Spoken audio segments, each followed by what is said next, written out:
d'abord le premier point, à savoir les incendies. Vous savez que en 2012, il y a eu des incendies criminels, je dis bien criminels, des marchés de Kara et de Lomé.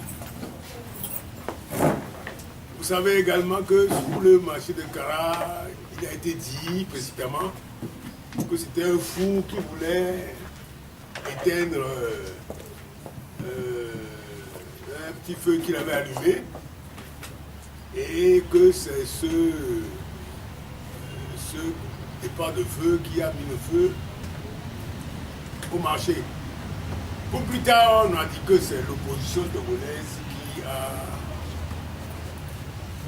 mis le feu. On a arrêté des professeurs d'université Kara. Ensuite, le marché de Lomé a brûlé, quelques jours après. Et là, immédiatement, on a dit que c'est l'opposition togolaise. Et vous avez tous entendu de façon rocambolesque que Loum a fait des déclarations, bien qu'il était couché au moment de l'incendie, et qu'on l'ait amené sur une moto avec son oncle au marché pour être spectateur également de l'incendie. On lui a fait déclarer que c'était nous les membres de l'opposition et de la société civile qui étions les commanditaires de cet incendie. Et de façon rocambolesque, on a dit qu'il y a eu réunion au siège de l'ANC, qu'ils sont allés au cimetière de Kamalodo, et que là on a fait des incantations pour nous rendre invisibles, et que c'est à la suite de ça que nous sommes entrés dans le marché de façon invisible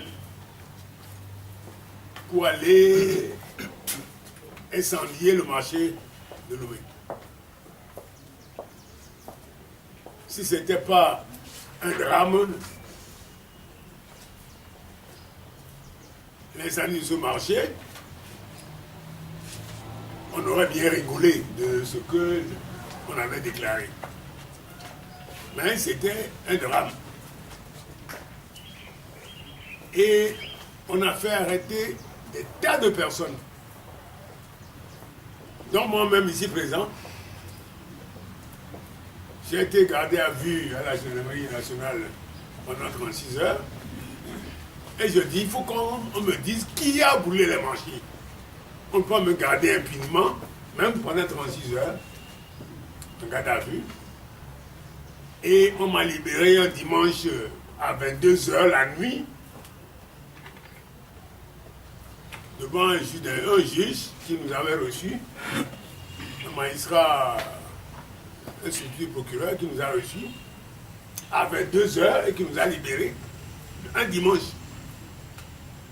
Vous voyez qu'au Togo, rien n'est impossible. Et nous avons nous-mêmes fait des investigations et nous avions fait des déclarations.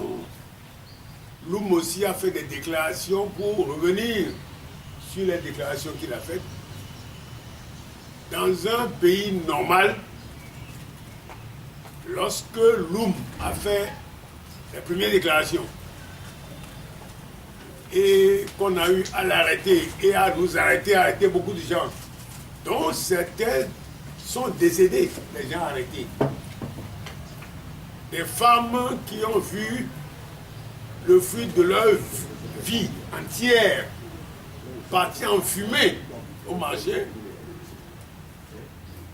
ont piqué des cris, sont entrés en syncope, étaient mortes.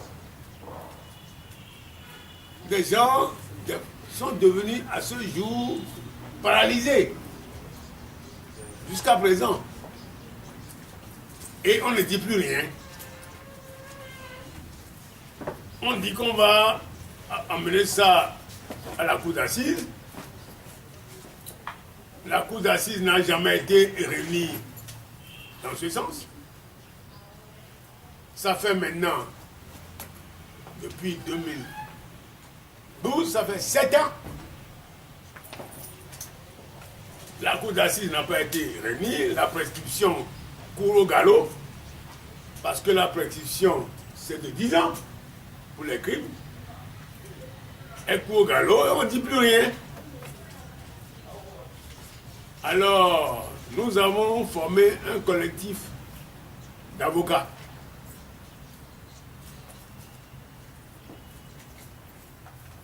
pour nous pencher sur le problème des marchés et pour voir comment faire pour amener ce problème devant des juridictions. Comme les juridictions togolaises tardent d'être saisies, alors nous avons décidé dans le collectif que nous allions porter le problème de l'incendie des marchés devant les juridictions internationales.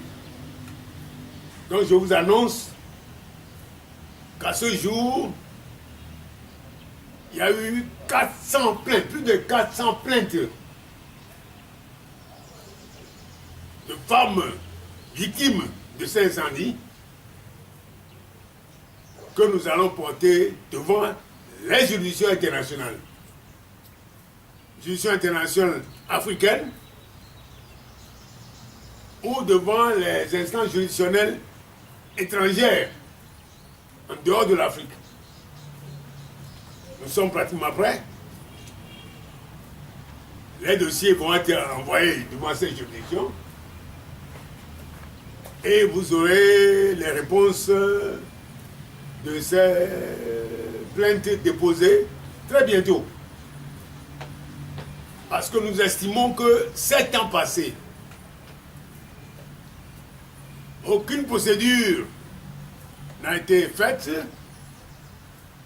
en dehors des gens qui étaient arrêtés indûment, dont certains sont décédés, certains ont passé 5 ans en prison, des gens comme l'ancien Premier ministre, ancien président de l'Assemblée nationale, Agbome, gardé pendant 1 mois et quelques, ce qui n'est pas normal. Monsieur Jean-Pierre Fabre, toujours inculpé. Moi-même inculpé, et puis, pour le moment, on m'a fait un non-lieu. Nous disons, et je dis, que sur le plan de la procédure, sur le plan des délais, il reste 3 ans pour que le problème des incendies soit prescrit devant les juridictions. Alors nous ne pouvons pas rester les bras croisés en laissant passer ces 3 ans. C'est pour ça que nous avons décidé de porter le problème devant les juridictions à l'extérieur du Togo. Ça sera le premier problème.